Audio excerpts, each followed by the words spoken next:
करे ए बाबू हर जिला में चर्चा हमार बा, होई जवानी पे खर्चा 1000 बा। अच्छा चलो हटा होने भागो जोने हमारा से लागा दोने बुझियो के सरसों के साग होई रे। अरे जिया बाग की नमवा काफी वाला गावे खतिया के जिला आरा के बाघे होई रे की नमवा काफी वाला गावे खतिया के जिला आरा के बाघे होई रे। हाँ सच कहो।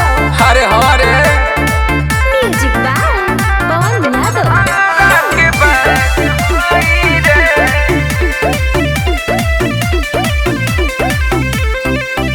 ऐसे जोनी बोलो ना तो चल जाए गोली, कौन रंगा दे हमर लेके जाए डोली।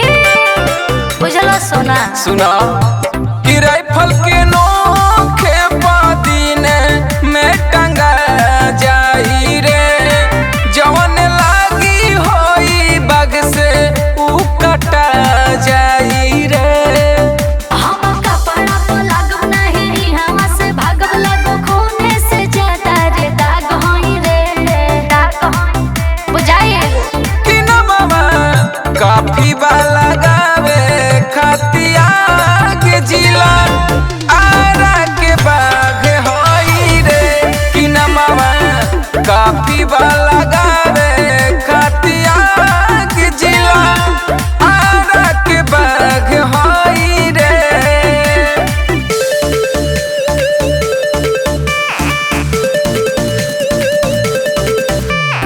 बाघ होई रे, बाघ होई रे।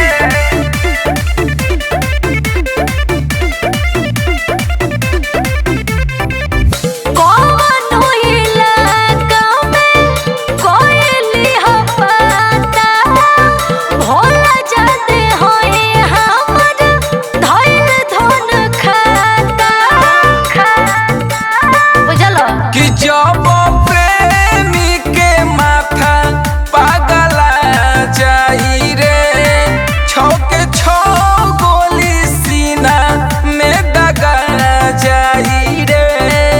जानी गनी हवा से अब लागब नहीं फेर हम जोरल जलेबी के पाग होई रे।